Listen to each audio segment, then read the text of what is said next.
ആദ്യം തെരഞ്ഞെടുപ്പ് വാർത്തകളിലേക്ക്.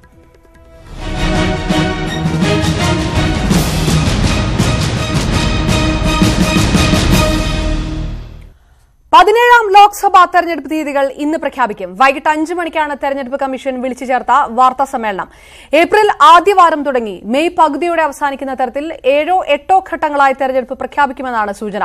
ലോക്സഭാ തെരഞ്ഞെടുപ്പിനൊപ്പം 4 സംസ്ഥാനങ്ങളിലെ നിയമസഭാ തെരഞ്ഞെടുപ്പ് തീയതികളും കമ്മീഷൻ പ്രഖ്യാപിക്കും. വിവരങ്ങളുമായി ദില്ലിയിൽ നിന്ന് എ ഉണ്ണികൃഷ്ണനും ന്യൂസ് ഡെസ്കിൽ നിന്ന് ഇൻപുട്ട് എഡിറ്റർ ടി ജെ ശ്രീലാലും ചേരുന്നു. ആദ്യം ദില്ലിയിൽ ഉണ്ണി ലോക്സഭാ തെരഞ്ഞെടുപ്പ് 7-8 ഘട്ടങ്ങളിലായി നടക്കുമെന്ന് ഉള്ള സൂചനകൾ വരുന്നു. വിശദാംശങ്ങൾ എന്താണ്? ഏതെല്ലാം സംസ്ഥാനങ്ങളിലായിരിക്കും ഇതിനൊപ്പം നിയമസഭാ തെരഞ്ഞെടുപ്പുകളും നടക്കുക, പ്രഖ്യാപിക്കുക?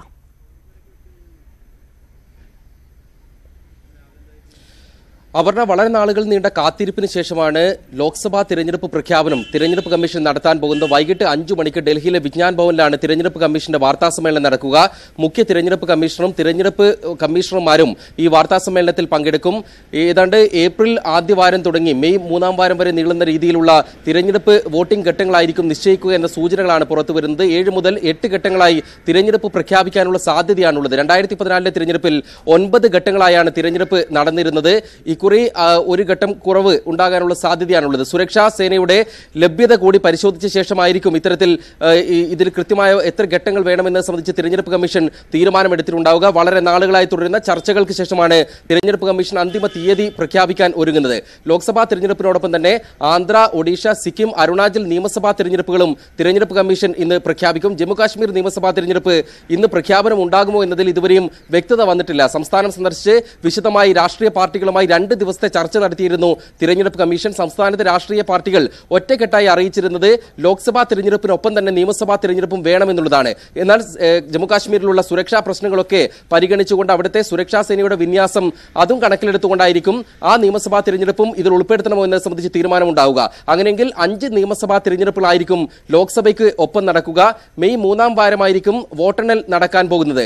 കേരളത്തിന്റെ കാര്യം നോക്കുകയാണെങ്കിൽ കേരളത്തിൽ വോട്ടെടുപ്പ് നടത്തുന്നതിനായി 3 തരത്തിലുള്ള സാധ്യതകളാണ് പരിഗണിച്ചിരുന്നത്. ഒന്ന്, ഏറ്റവും ആദ്യഘട്ടങ്ങളിൽ തന്നെ വോട്ടെടുപ്പ് നടത്തുക. കാരണം കേരളത്തിൽ സുരക്ഷാ വിന്യാസം നടത്തിയാൽ സേനകളെ അവിടെ നിന്നും മറ്റ് സംസ്ഥാനങ്ങളിൽ നീക്കാനുള്ള എളുപ്പം പരിഗണിച്ചുകൊണ്ടാണ് അങ്ങനെ ഒരു പരിഗണന വന്നിരുന്നത്. മറ്റൊന്ന്, കേരളത്തിൽ വിഷുവും ഈസ്റ്ററും അടക്കമുള്ള ആഘോഷങ്ങൾ പരിഗണിച്ചുകൊണ്ട് വിഷുവിനും ഈസ്റ്ററിനും ഇടയിൽ ഏപ്രിൽ മധ്യത്തോടു കൂടി തിരഞ്ഞെടുപ്പ് നടത്തുക എന്നൊരു സാധ്യത കൂടി പരിഗണിക്കപ്പെട്ടിട്ടുണ്ട്. അതല്ല എങ്കിൽ മെയ് ആദ്യം തിരഞ്ഞെടുപ്പ് നടത്തുക എന്ന സാധ്യതയാണ് പരിഗണിച്ചിട്ടുള്ളത്. ഇതിലേതാണ് തിരഞ്ഞെടുപ്പ് കമ്മീഷൻ അന്തിമമായി അംഗീകരിക്കുന്നത് എന്ന് അറിയേണ്ടിയിരിക്കുന്നു.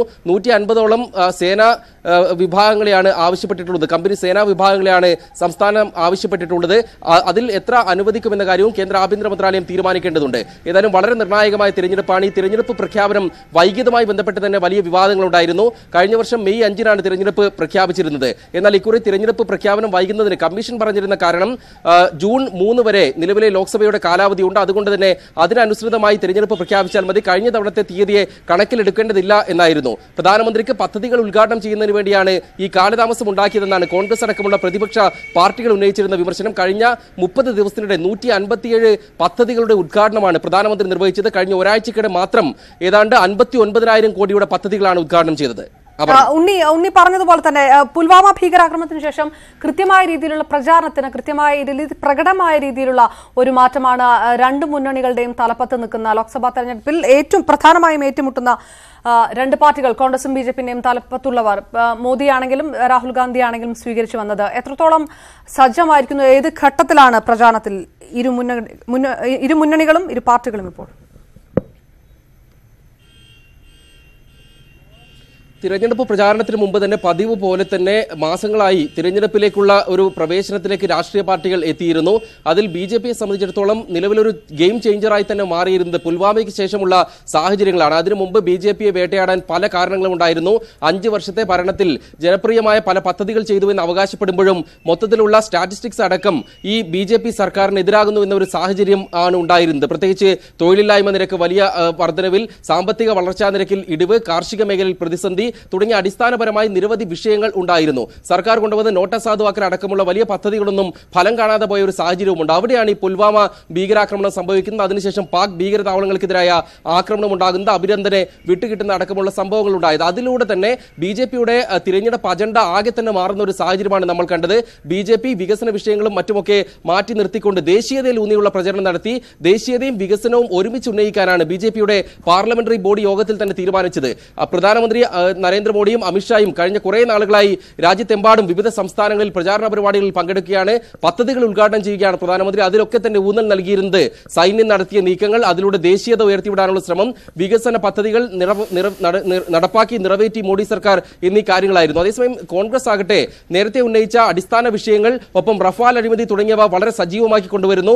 മറ്റ് പ്രതിപക്ഷ പാർട്ടികളും സമാനമായ രീതിയിൽ ഒത്തുചേർന്നുകൊണ്ട് ഒരു പൊതു മിനിമം പരിപാടി ഉണ്ടാക്കി ബി.ജെ.പിയെ ഏത് രീതിയിലും പരാജയപ്പെടുത്താനുള്ള തന്ത്രങ്ങളുമായി മുന്നോട്ട് പോകുന്നു. ബി.ജെ.പിക്ക് കഴിഞ്ഞ തവണത്തെ പോലെ തന്നെ എളുപ്പമല്ല കാര്യങ്ങൾ എന്നതുകൊണ്ട് വിവിധ സംസ്ഥാനങ്ങളിൽ സഖ്യങ്ങൾ ഉണ്ടാക്കിക്കൊണ്ടാണ് തിരഞ്ഞെടുപ്പിനെ നേരിടാൻ അവർ ഒരുങ്ങിയിരിക്കുന്നത്. മോഡിയും മറ്റുള്ളവരും എന്ന ഒരു അവരുടെ പ്രഖ്യാപനം മാറിക്കൊണ്ട് കഴിഞ്ഞ തിരഞ്ഞെടുപ്പിലേതുപോലെയല്ല, മറിച്ച് മറ്റുള്ളവർക്കൊപ്പം തന്നെ മോഡിയും മറ്റ് സഖ്യങ്ങളുമായി കൂട്ടിച്ചേരുന്ന ഒരു കാഴ്ചയാണ് കാണാൻ കഴിഞ്ഞിട്ടുള്ളത്. അതുകൊണ്ട് തന്നെ വളരെ ശക്തമായ തിരഞ്ഞെടുപ്പായിരിക്കും.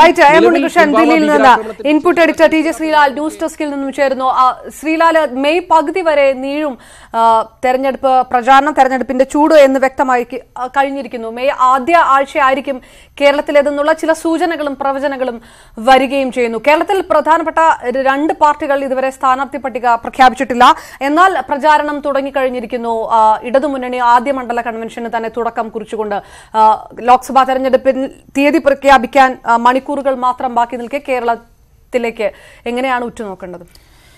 അപർണ, കഴിഞ്ഞ തവണ കേരളത്തിൽ നിന്നാണ് ദക്ഷിണേന്ത്യയിൽ ഈ തെരഞ്ഞെടുപ്പ് തുടങ്ങിയത്. കേരളത്തിൽ ഏപ്രിൽ 10-നും അതിനുശേഷം കർണാടക, തമിഴ്നാട്, പോണ്ടിച്ചേരി, ആന്ധ്രാപ്രദേശ് ഇങ്ങനെയായിരുന്നു കഴിഞ്ഞ തവണ ഉണ്ടായിരുന്നത്. ഒരു പക്ഷേ ആ രീതിയിൽ തന്നെയാകാനാണ് സാധ്യത ഇത്തവണയും. അതായത് ഏപ്രിൽ 10-നോ അതിനടുപ്പിച്ച ദിവസങ്ങളിലോ, വിഷു ഏപ്രിൽ 14 വരുന്നുണ്ടെങ്കിലും അതിനടുത്ത ദിവസങ്ങളിൽ തന്നെ ആ രീതിയിൽ തന്നെ. കാരണം ഇതിന്റെ സൈന്യത്തിന്റെ നീക്കമാണ് ഏറ്റവും പ്രധാനം ഇതിൽ. ഒപ്പം തന്നെ നിരീക്ഷകരുടെയും മറ്റ് കേന്ദ്ര തെരഞ്ഞെടുപ്പ് കമ്മീഷൻ ഉദ്യോഗസ്ഥരുടെയും നീക്കം മറ്റ് 2 ഭാഗത്ത് വരുന്നു. അതുകൊണ്ട് തന്നെ കേരളത്തിൽ ഈ കഴിഞ്ഞ തവണത്തിൽ നിന്നും വലിയ മാറ്റം ഉണ്ടാകാൻ സാധ്യതയില്ല. അല്ലെങ്കിൽ നേരെ തിരിച്ചു വെച്ചുകൊണ്ട് ആന്ധ്രയിൽ നിന്ന് തുടങ്ങി കേരളത്തിൽ അവസാനിക്കുന്ന രീതിയിൽ, ഈ 2 രീതിയിൽ അങ്ങനെയാണെങ്കിൽ കേരളത്തിൽ ഏറ്റവും അവസാനം വരും. അല്ലെങ്കിൽ കേരളത്തിൽ നിന്ന് തുടങ്ങി, ദക്ഷിണേന്ത്യയിൽ കേരളത്തിൽ തുടങ്ങി ആന്ധ്രയിൽ അവസാനിപ്പിക്കുന്ന രീതിയിൽ ആകും ഇത്തവണയും ഈ തിരഞ്ഞെടുപ്പ് തീയതി വരിക. എന്തായാലും കേരളത്തിലെ കാര്യത്തിൽ കോൺഗ്രസ് നേതാക്കളെല്ലാം ഇന്നിപ്പോൾ ഡൽഹിയിൽ എത്തിയിട്ടുണ്ട്. ഇനിയിപ്പോൾ അവരുടെ സ്ഥാനാർത്ഥി നിർണ്ണയ ചർച്ചകൾ വേഗത്തിലാകും. പക്ഷേ ഇവിടെ ഞാൻ പറയാൻ ഉദ്ദേശിച്ചത്, ദേശീയ തലത്തിൽ നോക്കുകയാണെങ്കിൽ ബി.ജെ.പി തന്നെയാണ് ഈ ഘട്ടത്തിൽ അവരുടെ പ്രചാരണ രംഗത്തിൽ ഒരല്പം മുന്നോട്ട് പോയിരിക്കുന്നത്. ബി.ജെ.പി സംസ്ഥാനങ്ങളിൽ, അതായത് അവർക്ക് വേണ്ട സംസ്ഥാനങ്ങളിൽ, മഹാരാഷ്ട്രയിലായാലും തമിഴ്നാട്ടിലായാലും എല്ലാം അവർ സഖ്യം രൂപീകരിച്ച് സ്ഥാനാർത്ഥി നിർണ്ണയ നടപടികളുമായി മുന്നോട്ട് പോകുന്നു. പ്രധാനമന്ത്രിയുടെ പ്രചാരണം തുടങ്ങിക്കഴിഞ്ഞു. രാഹുൽ ഗാന്ധി കോൺഗ്രസിന് വേണ്ടി പ്രചാരണങ്ങൾ നടത്തുന്നുണ്ട് എങ്കിലും സഖ്യങ്ങൾ രൂപീകരിക്കുന്ന കാര്യത്തിൽ ഇപ്പോഴും കോൺഗ്രസ് വളരെ പിന്നിൽ തന്നെയാണ്. തമിഴ്നാട്ടിൽ കോൺഗ്രസ് സഖ്യം ഉണ്ടാക്കി. പക്ഷേ ഇപ്പോഴും ഉത്തർപ്രദേശ് പോലുള്ള ഏറ്റവും പ്രധാനപ്പെട്ട സംസ്ഥാനങ്ങളിൽ കോൺഗ്രസിന് എന്ത് ചെയ്യണം? സമാജ്വാദി, BSP സഖ്യത്തിന് അവർ നൽകുന്ന സീറ്റുകൾ വാങ്ങിക്കൊണ്ട് അവിടെ നിന്ന് അവർക്കൊപ്പം നിൽക്കണമോ അതോ എല്ലാ സീറ്റിനും മത്സരിക്കണോ തുടങ്ങിയ കാര്യങ്ങളിൽ തീരുമാനമായിട്ടില്ല. മഹാരാഷ്ട്രയിൽ കോൺഗ്രസിന് സഖ്യം ഉണ്ടാക്കാൻ സാധിച്ചു NCP-യുമായി. പക്ഷേ മറ്റ് സംസ്ഥാനങ്ങളിൽ, പശ്ചിമ ബംഗാളിൽ CPM-യുമായി ധാരണ ഉണ്ടാക്കിയിട്ടുണ്ട്. പക്ഷേ ഏതൊക്കെ സീറ്റിൽ എന്ന കാര്യത്തിലും അവിടെ ഏറ്റവും വലിയ ശക്തിയായി തൃണമൂൽ കോൺഗ്രസ് നിൽക്കുന്നു. BJP എതിർക്കണം. മഹാസഖ്യം എന്ന് പ്രഖ്യാപിക്കുമ്പോൾ പോലും ആ മഹാസഖ്യം എല്ലാ സംസ്ഥാനങ്ങളിലേക്കും വ്യാപിപ്പിക്കാൻ ഇനിയും കോൺഗ്രസിന് ആയിട്ടില്ല. അവിടെ കോൺഗ്രസിനേക്കാൾ മുന്നിൽ BJP തന്നെയാണ്. പക്ഷേ ഒരു കാര്യമുള്ളത്, ഉണ്ണി നേരത്തെ സൂചിപ്പിച്ചതുപോലെ, ഇന്നിപ്പോൾ തെരഞ്ഞെടുപ്പ് തീയതി പ്രഖ്യാപിച്ചു കഴിഞ്ഞാൽ പെരുമാറ്റച്ചട്ടം നിലവിൽ വരുന്നു. അതുകൊണ്ട് തന്നെ ഉദ്ഘാടന മഹാമഹങ്ങൾ ഇന്ന് അവസാനിക്കും. ഇനിയിപ്പോൾ സർജിക്കൽ സ്ട്രൈക്ക് ഉണ്ടാകാനുള്ള സാധ്യതയില്ല. പക്ഷേ ആ സർജിക്കൽ സ്ട്രൈക്കിന്റെ പേരിലുള്ള പോരാട്ടം അത് കൂടുതൽ രൂക്ഷമാകും. ടി ജെ ശ്രീലാലാണ് ഇൻപുട്ട് എഡിറ്റർ വിശകലനം നൽകുന്നത്. അതോടൊപ്പം തന്നെ ഉണ്ണികൃഷ്ണൻ ഡൽഹിയിൽ നിന്നും. കഴിഞ്ഞ 2 തെരഞ്ഞെടുപ്പിലും കേരളത്തിൽ ആദ്യഘട്ടങ്ങളിൽ തന്നെയായിരുന്നു വോട്ടെടുപ്പ് നടന്നത്. അന്ന് ഫലത്തിനായി 1 മാസത്തിലേറെ കേരളത്തിലെ വോട്ടർമാർക്ക് കാത്തിരിക്കേണ്ടി വന്നു. എല്ലാ പോളിംഗ് സ്റ്റേഷനുകളിലും VVPAT മെഷീനുകൾ ഉപയോഗിച്ചാകും വോട്ടെടുപ്പ് എന്നതാണ് ഇത്തവണത്തെ സവിശേഷത. മാർച്ച് 5-നായിരുന്നു കഴിഞ്ഞ തവണ തെരഞ്ഞെടുപ്പ് തീയതി പ്രഖ്യാപിച്ചത്. ഏപ്രിൽ 7-ന് ആദ്യഘട്ട വോട്ടെടുപ്പ് തുടങ്ങി. മെയ് 12-ന് 9-ാം ഘട്ടത്തോടെ വോട്ടെടുപ്പ് പൂർത്തിയായി. മെയ് 16-നായിരുന്നു വോട്ടെണ്ണൽ. ഏപ്രിൽ 10-ന് 3-ാം ഘട്ടത്തിൽ കേരളം വോട്ട് ചെയ്തു. 2004-ൽ വോട്ടെടുപ്പ് ആരംഭിച്ചത് ഏപ്രിൽ 16-നായിരുന്നു. മിസോറം, നാഗാലാൻഡ് തുടങ്ങിയ വടക്കുകിഴക്കൻ സംസ്ഥാനങ്ങൾക്കൊപ്പം ആദ്യഘട്ടത്തിൽ കേരളവും വോട്ട് ചെയ്തു. മെയ് 13-ന് 5-ാം ഘട്ടത്തോടെ വോട്ടെടുപ്പ് പൂർത്തിയായി. മെയ് 16-ന് വോട്ടെണ്ണി. 2 തവണയും ഫലമറിയാനായി കേരളത്തിലെ വോട്ടർമാർക്ക് 1 മാസത്തോളം കാത്തിരിക്കേണ്ടി വന്നു. ഇത്തവണ 7-8 ഘട്ടങ്ങളിലായി തെരഞ്ഞെടുപ്പ് പൂർത്തിയാക്കാനാണ് സാധ്യത. എല്ലാ പോളിംഗ് സ്റ്റേഷനുകളിലും വിവിപാറ്റ് മെഷീനുകൾ ഉപയോഗിച്ചാകും വോട്ടെടുപ്പ്. 89 ലക്ഷം വോട്ടർമാരാണ് രാജ്യം ആര് ഭരിക്കുമെന്ന് വിധിയെഴുതുക. 2014 6 കോടി വോട്ടർമാരുടെ വർധനവ്. വോട്ടർ പട്ടികയിൽ ഇടം പിടിച്ച സ്ത്രീ വോട്ടർമാർ 43 ലക്ഷം. പുരുഷ വോട്ടർമാരുടെ എണ്ണം 46 ലക്ഷം. 18-19 വയസ്സ് പ്രായമുള്ള 1 ലക്ഷം വോട്ടർമാരും ഇത്തവണ ലോകത്തിലെ ഏറ്റവും വലിയ ജനാധിപത്യ പ്രക്രിയയുടെ ഭാഗമാകും. Election desk, news 18. കോൺഗ്രസ് സ്ഥാനാർത്ഥി നിർണയ ചർച്ചകൾക്കായി സംസ്ഥാന നേതാക്കൾ ഇന്ന് ഡൽഹിയിലെത്തും. നാളെ രാഹുൽ ഗാന്ധിയുമായി ചർച്ച നടത്തി അന്തിമ പട്ടികയ്ക്ക് രൂപം നൽകും. KPCC പ്രസിഡന്റ് മുല്ലപ്പള്ളി രാമചന്ദ്രൻ, സംഘടനാ general secretary KC Venugopal, Oommen Chandy എന്നിവരുടെ സ്ഥാനാർത്ഥിത്വത്തിൽ രാഹുൽ ഗാന്ധിയുടെ നിലപാട് നിർണായകമാകും. CPM സ്ഥാനാർത്ഥികളെ പ്രഖ്യാപിച്ചതോടെ കോൺഗ്രസിന്റെ സീറ്റ് ചർച്ചകൾക്ക് വേഗം വെച്ചെങ്കിലും തീരുമാനം നീളുകയാണ്. മുതിർന്ന നേതാക്കളെ തന്നെ രംഗത്തിറക്കണമെന്ന ആവശ്യമുയർന്നിട്ടുണ്ടെങ്കിലും മത്സരിക്കാനില്ല നിലപാടിൽ ഉറച്ചു നിൽക്കുകയാണ് ഉമ്മൻചാണ്ടിയും മുല്ലപ്പള്ളി രാമചന്ദ്രനും VM സുധീരനും. ഇക്കാര്യത്തിൽ തീരുമാനം ഹൈക്കമാൻഡ് എടുക്കട്ടെ എന്നാണ് സംസ്ഥാന നേതാക്കളുടെ തീരുമാനം. തിരക്കിട്ട ഉഭയകക്ഷി ചർച്ചകൾക്ക് ശേഷം സിറ്റിംഗ് MLA-മാരെ കൂടി ഉൾപ്പെടുത്തി പ്രാഥമിക പട്ടിക തയ്യാറാക്കിയിട്ടുണ്ട്. എന്നാൽ സിറ്റിംഗ് MLA-മാരെ മത്സരിപ്പിക്കുന്നതിന് ഹൈക്കമാൻഡിന്റെ അനുമതി വേണം. തിരുവനന്തപുരം സിറ്റിംഗ് MP ശശി തരൂർ തന്നെയാണ് സ്ഥാനാർത്ഥി. ആറ്റിങ്ങലിൽ മണ്ഡലം പിടിക്കാൻ അടൂർ പ്രകാശ് MLA-ക്കാണ് ഒന്നാം പരിഗണന. പത്തനംതിട്ടയിൽ DCC എതിർപ്പ് പ്രകടിപ്പിച്ചെങ്കിലും സിറ്റിംഗ് MP ആന്റോ ആന്റണിയും മാവേലിക്കരയിൽ കൊടിക്കുന്നിൽ സുരേഷും മത്സരിക്കും. വയനാട് മണ്ഡലം A ഗ്രൂപ്പിന് വിട്ടു നൽകിയാൽ പകരം ഇടുക്കി വേണമെന്നാണ് I ഗ്രൂപ്പിന്റെ ആവശ്യം. അങ്ങനെയെങ്കിൽ ജോസഫ് വാഴക്കനെ മത്സരിപ്പിക്കാനാണ് ആലോചന.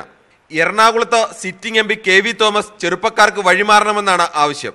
ഹൈബിയുടെ MLA-യുടെ പേരാണ് പകരം നിർദ്ദേശിച്ചിരിക്കുന്നത്. സിറ്റിംഗ് MPയെ മാറ്റാനും ഹൈക്കമാൻഡിന്റെ അനുമതി വേണം. ചാലക്കുടിയിൽ UDF കൺവീനർ ബെന്നി ബെഹനാൻ, തൃശൂരിൽ TN പ്രതാപൻ, പാലക്കാട് VK ശ്രീകണ്ഠൻ എന്നിവരെയാണ് പരിഗണിക്കുന്നത്. ഷാനിമോൾ ഉസ്മാന് പുറമെ സ്ത്രീ പ്രാതിനിധ്യത്തിൽ ആലത്തൂരിൽ രമ്യ ഹരിദാസിന്റെ പേരും പരിഗണനയിലുണ്ട്. കോഴിക്കോട് MK രാഘവൻ തന്നെ വീണ്ടും മത്സരിക്കും. വയനാട്ടിൽ T സിദ്ദിഖ് അല്ലെങ്കിൽ ഷാനിമോൾ ഉസ്മാൻ. വടകരയിൽ RMPയുമായി കൂടിയാലോചിച്ചായിരിക്കും സ്ഥാനാർത്ഥിയെ തീരുമാനിക്കുക. കണ്ണൂരിൽ K സുധാകരൻ തന്നെ വീണ്ടും ഇറങ്ങും. കാസർഗോഡ് സുബ്ബയ്യ റായിക്കാണ് പ്രഥമ പരിഗണന. സംഘടനാ ചുമതലയുള്ള ജനറൽ സെക്രട്ടറി ആയതിനാൽ ആലപ്പുഴയിൽ വീണ്ടും മത്സരിക്കാൻ KC വേണുഗോപാലിനും രാഹുൽ ഗാന്ധിയുടെ അനുമതി വേണം. മുതിർന്ന നേതാക്കൾ തന്നെ കളത്തിലിറങ്ങണമെന്ന ആവശ്യം ശക്തമാണ്. പക്ഷേ രാഹുൽ ഗാന്ധി പറഞ്ഞാലേ അവർ ഇറങ്ങൂ. അങ്ങനെയെങ്കിൽ മറ്റു മണ്ഡലങ്ങളിലെ സ്ഥാനാർത്ഥികളുടെ പേരുകളിലും മാറ്റം വന്നേക്കാം. Kiran Babu, political bureau, news 18. Kottayam Lok Sabha മണ്ഡലത്തിൽ കേരള കോൺഗ്രസ് സ്ഥാനാർത്ഥിയായി PJ ജോസഫ് മത്സരിച്ചേക്കും.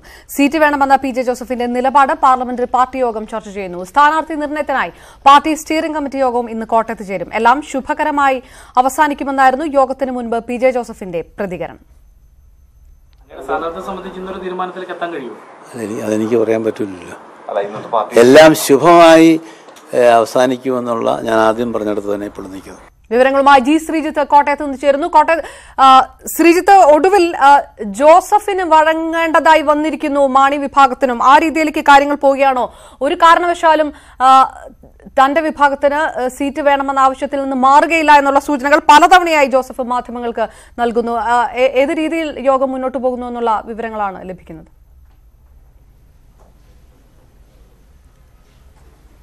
ഏതാണ്ട് 1 മണിക്കൂറായി യോഗം തുടരുകയാണ്. അപർണ, എവിടെയാണ് വിജയമുണ്ടാകുക, ആരുടെ അഭിപ്രായങ്ങളാണ് വിജയിക്കുക എന്നത് കാത്തിരുന്ന് തന്നെ കാണേണ്ടി വരും. കാരണം ഇരുവിഭാഗവും തങ്ങളുടെ നിലപാടുകളിൽ ഉറച്ചു നിൽക്കുന്ന കാഴ്ചയാണ് ഏറ്റവും ഒടുവിൽ കാണാൻ കഴിഞ്ഞത്.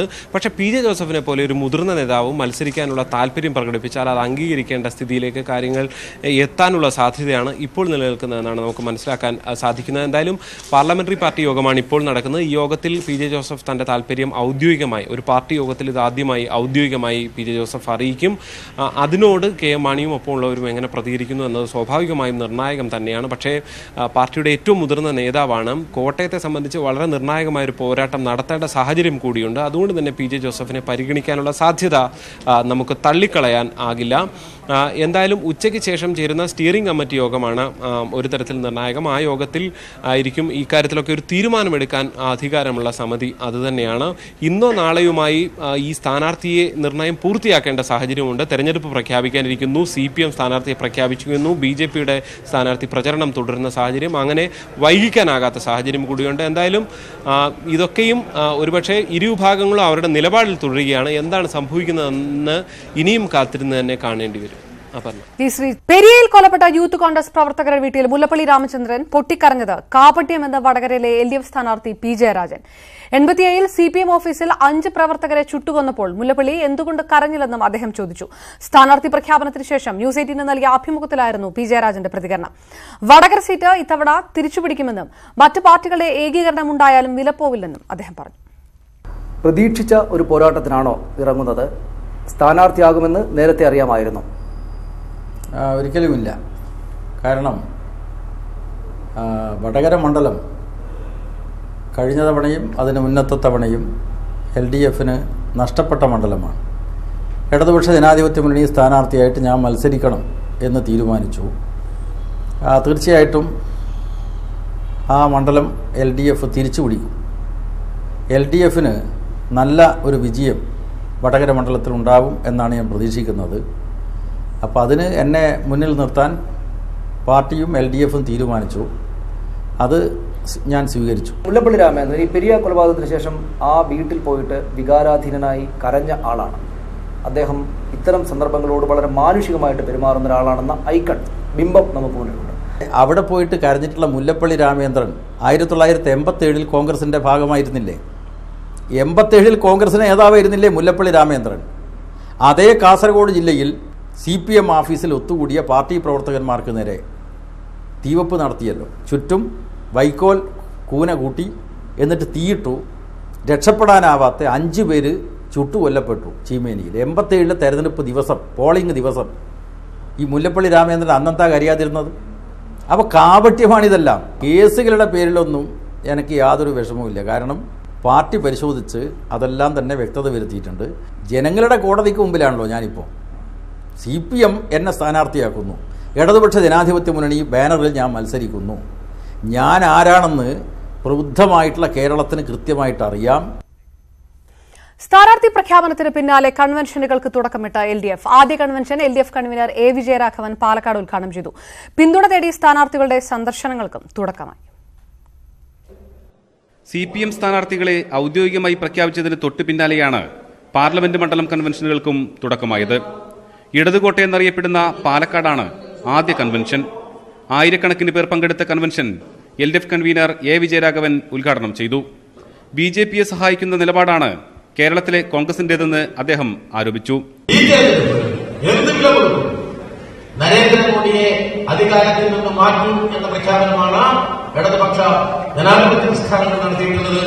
ഒരു സംശയവുമില്ല, ഈ തെരഞ്ഞെടുപ്പ് കഴിഞ്ഞാൽ ഇന്ത്യയിൽ നരേന്ദ്രമോദിയുടെ ഒരു ഗവൺമെന്റ് ഉണ്ടാവില്ല എന്ന് ഉറപ്പാക്കുക തന്നെ ചെയ്യും. ഇന്ത്യയിൽ പിന്തുണ തേടി സ്ഥാനാർത്ഥികളുടെ സന്ദർശനവും തുടങ്ങി. പാലക്കാട് 3ാം വട്ടവും മത്സരത്തിനിറങ്ങുന്ന MP രാജേഷ്, ജസ്റ്റിസ് ചേറ്റൂർ ശങ്കരൻ നായർ, പാലക്കാട് രൂപതാ ബിഷപ്പ് മാർ ജേക്കബ് മനത്തോടത്ത് എന്നിവരെ സന്ദർശിച്ചു. കഴിഞ്ഞ 5 വർഷത്തെ പ്രവർത്തനങ്ങളെക്കുറിച്ചുള്ള പ്രോഗ്രസ് കാർഡ് നൽകിയാണ് രാജേഷ് പ്രചരണത്തിന് തുടക്കം കുറിച്ചത്. വളരെ ആത്മവിശ്വാസത്തോടെയാണ്, നിറഞ്ഞ ആത്മവിശ്വാസത്തോടെയാണ് 3ാമതും LDF ഏൽപ്പിച്ച ഈ ചുമതല നിറവേറ്റുന്നത്. ഒരാഴ്ചയ്ക്കുള്ളിൽ മറ്റു മണ്ഡലങ്ങളിലെയും കൺവെൻഷൻ പൂർത്തിയാക്കി LDF പരസ്യപ്രചരണത്തിലേക്ക് കടക്കും. ന്യൂസ് 18 പാലക്കാട്. ശബരിമല വിഷയം കേരള രാഷ്ട്രീയം മാറുന്നതിന്റെ നിമിത്തമെന്ന് കുമ്മനം രാജശേഖരൻ. കേരളത്തിൽ മതസ്വാതന്ത്ര്യവും ആരാധനാ സ്വാതന്ത്ര്യവും നിലനിൽക്കണം.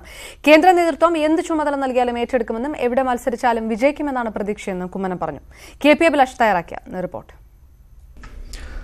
മിസോറാം മുൻ ഗവർണർ BJP മുൻ സംസ്ഥാന അധ്യക്ഷൻ ശ്രീ കുമ്മനം രാജശേഖരൻ നമ്മളോടൊപ്പം ചേരുകയാണ്. ഗവർണർ സ്ഥാനം രാജിവെച്ച് തെരഞ്ഞെടുപ്പ് ഗോതയിലേക്കാണ് ഇറങ്ങുന്നത്. കേരളത്തിൽ BJP എത്രത്തോളം ആത്മവിശ്വാസത്തിലാണ്? കേരളത്തിലെ ഇന്നത്തെ സാഹചര്യത്തിൽ LDFനും UDFനും എതിരായി വലിയൊരു ജനവികാരമുണ്ട്. കാരണം നാളുകൾ ഇത്രയായിട്ട് ഒരു രംഗത്തും അവർക്ക് യാതൊരു വിധത്തെ പുരോഗതി ഉണ്ടാക്കാൻ കഴിഞ്ഞില്ല. കേരളം കടക്കിണിയിലാണ്. അതുപോലെ തന്നെ കുറ്റകൃത്യങ്ങൾ വർദ്ധിക്കുന്നു.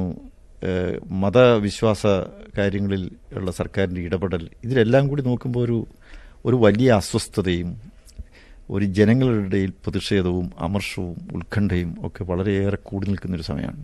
പൊതു തെരഞ്ഞെടുപ്പാണ്. സ്വാഭാവികമായിട്ടും ദേശീയ വിഷയങ്ങളടക്കം ചർച്ച ചെയ്യും, ഒപ്പം പ്രാദേശികമായ വിഷയങ്ങളും.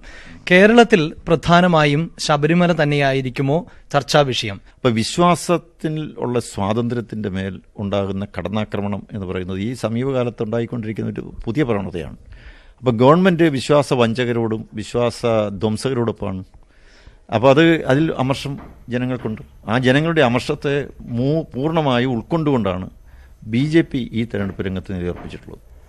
ശബരിമല നിൽക്കുന്ന പത്തനംതിട്ടയിൽ കുമ്മനം മത്സരിച്ചാലും മോദി മത്സരിച്ചാലും ഇടതുമുന്നണി തോൽപ്പിക്കുമെന്ന് CPM സംസ്ഥാന സെക്രട്ടറി കോടിയേരി ബാലകൃഷ്ണൻ.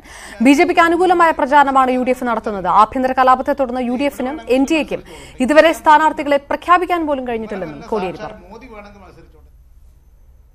ലോക്സഭാ തെരഞ്ഞെടുപ്പിൽ 33% സീറ്റുകൾ വനിതകൾക്കായി നീക്കിവെക്കുമെന്ന് ബിജു ജനതാദൾ. ഒഡീഷയിലെ കേന്ദ്രപാട മണ്ഡലത്തിൽ BJD പ്രസിഡന്റും മുഖ്യമന്ത്രിയുമായ നവീൻ പട്നായിക്കാണ് പ്രഖ്യാപനം നടത്തിയത്. മറ്റ് പാർട്ടികളും സ്ത്രീ പ്രാതിനിധ്യം ഉറപ്പാക്കണമെന്ന് നവീൻ പട്നായിക് ആവശ്യപ്പെട്ടു. 21 ലോക്സഭാ സീറ്റുകളിൽ 7 സീറ്റുകളിലാകും BJDയുടെ വനിതാ സ്ഥാനാർത്ഥികൾ ജനവിധി തേടുക. രാജ്യത്താദ്യമായാണ് ഒരു രാഷ്ട്രീയ പാർട്ടി വനിതാ സംവരണം ഏർപ്പെടുത്തുന്നത്. ജമ്മുകശ്മീർ അതിർത്തിയിൽ വീണ്ടും വെടിനിർത്തൽ കരാർ ലംഘിച്ച് പാകിസ്ഥാൻ. പുലർച്ചെ കശ്മീരിലെ പൂഞ്ചിൽ മോർട്ടാർ ഷെല്ലിംഗ് നടന്നു. കൃഷ്ണഘട്ടി സെക്ടറിൽ ഷെല്ലിംഗ് നടത്തിയ പാകിസ്ഥാന് ഇന്ത്യ ശക്തമായ തിരിച്ചടി നൽകി.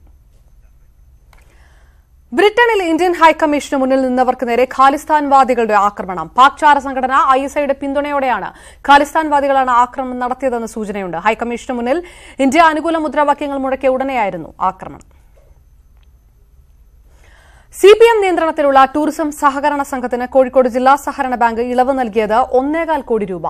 ഒറ്റത്തവണ തീർപ്പാക്കൽ പദ്ധതി പ്രകാരം UDF ഭരണസമിതി CPM നിയന്ത്രണത്തിലുള്ള കോഴിക്കോട് ടൂറിസം പ്രൊമോഷൻ കോപ്പറേറ്റീവ് സൊസൈറ്റിക്കാണ് ഇത്രയും തുക ഇളവ് നൽകിയത്. News 18 exclusive. വാർത്തയിലേക്ക് തിരികെ വരാം. ഇപ്പോൾ കോട്ടയത്ത് കേരള കോൺഗ്രസ് CF തോമസ് മാധ്യമങ്ങളെ കാണുന്നു. തത്സമയ സംരക്ഷണം.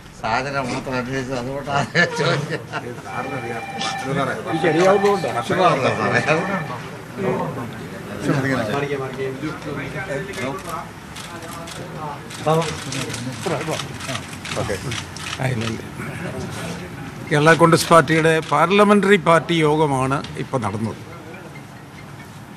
ഈ സീറ്റ് വിഭജന ചർച്ച എറണാകുളത്ത് നടന്നപ്പോൾ ഞങ്ങൾ 2 സീറ്റ് നിർബന്ധമായി ആദ്യം മുതൽ ചോദിച്ചുകൊണ്ടായിരുന്നത്. കേരള കോൺഗ്രസ് പാർട്ടിക്ക് അതിന് അർഹതയുമുണ്ട്. പക്ഷേ ഏറ്റവും ഒടുവിൽ നടന്ന ചർച്ചയിൽ കോൺഗ്രസ് അവരുടെ ബുദ്ധിമുട്ടുകൾ പറഞ്ഞു. ഇന്നത്തെ സാഹചര്യത്തിൽ ലോക്സഭയിൽ സിംഗിൾ ലാർജസ്റ്റ് പാർട്ടി എന്നുള്ള വലിയൊരു വിഷയമാവും ഈ തെരഞ്ഞെടുപ്പ് കഴിയുമ്പോൾ. ആ ബുദ്ധിമുട്ട് പ്രത്യേക ഊന്നൽ നൽകിയവർ പറയുകയുണ്ടായി. ഏതായാലും ഞങ്ങളുടെ പാർലമെൻ്ററി പാർട്ടി യോഗം കൂടുന്നുണ്ട്, അത് കഴിഞ്ഞ് വിവരം അറിയിക്കാവുന്നതാണ് എന്ന് പറഞ്ഞു. ഞങ്ങളതനുസരിച്ചാണ് ഇന്ന് ഈ യോഗം വിളിച്ചത്. ആ കാര്യത്തെ സംബന്ധിച്ച് വിശദമായിട്ട് ചർച്ച ചെയ്ത ശേഷം രാജ്യത്തിൻ്റെ ഇപ്പോഴത്തെ പ്രത്യേക സാഹചര്യത്തിൽ കോൺഗ്രസിൻ്റെ ആവശ്യം ന്യായമാണ് എന്നൊരു തോന്നലാണ് ഞങ്ങൾക്ക് എല്ലാവർക്കും ഉണ്ടായത്. അതുകൊണ്ട് 2 സീറ്റിന് പൂർണ്ണമായിട്ടും കേരള കോൺഗ്രസിന് അർഹത ഉണ്ട് എന്നുള്ള ബോധ്യമുണ്ടെങ്കിലും ഞങ്ങൾ ഒരു പൊതു താല്പര്യം കോൺഗ്രസിൻ്റെ ഈ ആവശ്യത്തിൻ്റെ അടിസ്ഥാനമായിട്ട് അവർ പറഞ്ഞ ആവശ്യം കാരണം അത് അംഗീകരിച്ചുകൊണ്ട് കേരള കോൺഗ്രസ് പാർട്ടി 1 സീറ്റ് അത് അംഗീകരിക്കുന്നു എന്നുള്ളത് ഞങ്ങൾ തീരുമാനിക്കുകയുണ്ടായി. ഏറ്റവും പ്രധാനപ്പെട്ട കാര്യം. പിന്നെ കോട്ടയമാണ് കേരള കോൺഗ്രസിൻ്റെ സിറ്റിംഗ് സീറ്റ്. ആ സീറ്റിൽ മത്സരിക്കണമെന്നൊരു താല്പര്യം പാർട്ടിയുടെ working chairman Shri PJ Joseph യോഗത്തിൽ പാർട്ടിയുടെ ചെയർമാൻ മാണി സാറിനോടും പാർലമെൻ്ററി പാർട്ടിയോടും അങ്ങനെ ആവശ്യം ആ യോഗത്തിൽ വെക്കുകയുണ്ടായി. മാണി സാർ ഈ വിഷയം മറ്റു പാർട്ടി നേതാക്കന്മാരോടും ബന്ധപ്പെട്ട മറ്റാളുകളോടും ആലോചിച്ച് ഒരു തീരുമാനം അറിയിക്കാമെന്ന് പറഞ്ഞിട്ടുണ്ട്. ഇന്ന് സ്റ്റിയറിംഗ് കമ്മിറ്റി നടക്കാൻ പോവുകയുമാണ്. വളരെ പ്രധാനപ്പെട്ട കാര്യം അതാണ്. ഇത്രയും കാര്യമാണ്. 3 മണിക്കാണ് സ്റ്റിയറിംഗ് കമ്മിറ്റി യോഗം കോട്ടയത്ത് നടക്കുന്നത്. കോട്ടയം ഞങ്ങളുടെ സിറ്റിംഗ് സീറ്റല്ലേ, അതിന് യാതൊരു മാറ്റമില്ല. അല്ല, ഞങ്ങൾ ഈ പല കാര്യങ്ങളും ഇതിനെ സംബന്ധിച്ചുള്ള ബന്ധപ്പെട്ട അത്തരം കാര്യങ്ങളെല്ലാം മാണി സാറ് ചെയ്യും. ഇന്നത്തെ യോഗത്തിൽ ഇല്ല, ഞങ്ങളുടെ സ്റ്റിയറിംഗ് കമ്മിറ്റി ഉച്ച കഴിഞ്ഞ് കൂടാൻ പോവാണ്. കമ്മിറ്റി കഴിഞ്ഞിട്ട് ബ്രീഫിംഗ്. ഇപ്പൊ ഞങ്ങൾ സ്റ്റിയറിംഗ് കമ്മിറ്റി നടക്കുന്നതുകൊണ്ട് 3 മണി കഴിഞ്ഞുള്ള 3 മണിയുടെ സ്റ്റിയറിംഗ് കമ്മിറ്റി കഴിഞ്ഞു. അല്ല, ഇപ്പൊ ഇന്നത്തെ പാർട്ടി മീറ്റിംഗ് പാർലമെന്ററി പാർട്ടിയിലെ ഒരു കാര്യമാണ് പറഞ്ഞത്. മറ്റു കാര്യങ്ങളും സ്ഥാനാർത്ഥികൾ ഉണ്ടായതും ഉണ്ടായിരിക്കുന്നു ആഗ്രഹമുള്ളവരുടെ കാര്യമൊന്നും ഞാനിപ്പോ പറയുന്നില്ല. അല്ല, അതൊക്കെ സ്റ്റിയറിംഗ് കമ്മിറ്റി കൂടുമ്പോഴേ അറിയാനോ.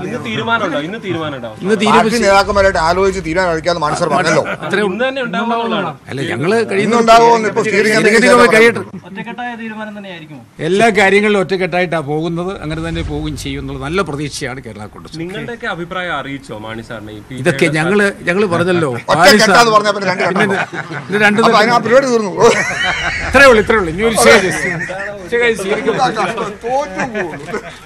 കേരള കോൺഗ്രസിലെ തർക്കങ്ങൾ തീരുന്നതായിട്ടുള്ള കൃത്യമായ സൂചന തന്നെയാണ് CF തോമസിന്റെ വാക്കുകൾ. കോട്ടയം സിറ്റിംഗ് സീറ്റിൽ, കേരള കോൺഗ്രസിന്റെ സിറ്റിംഗ് സീറ്റിൽ PJ ജോസഫ് മത്സരിക്കാനുള്ള സാധ്യത തന്നെയാണുള്ളത്. ഔദ്യോഗികമായ പ്രഖ്യാപനം സ്റ്റിയറിംഗ് കമ്മിറ്റിക്ക് ശേഷമായി ഉണ്ടാകുമെന്നുള്ള സൂചനകളും വരികയാണ്. ഏതായാലും ഒരു സീറ്റ് എന്ന ആവശ്യത്തിലേക്ക് ചുരുങ്ങാൻ കേരള കോൺഗ്രസ് തീരുമാനിച്ചിരിക്കുന്നു. അത് 2 സീറ്റിന് അർഹതയില്ലാത്തതുകൊണ്ടല്ല, മുന്നണി മര്യാദ പാലിച്ചുകൊണ്ടാണെന്നും CF തോമസ് മാധ്യമങ്ങളോട് പറഞ്ഞു. ഉച്ചവാർത്ത പൂർണ്ണമാകുകയാണ്. നമസ്കാരം.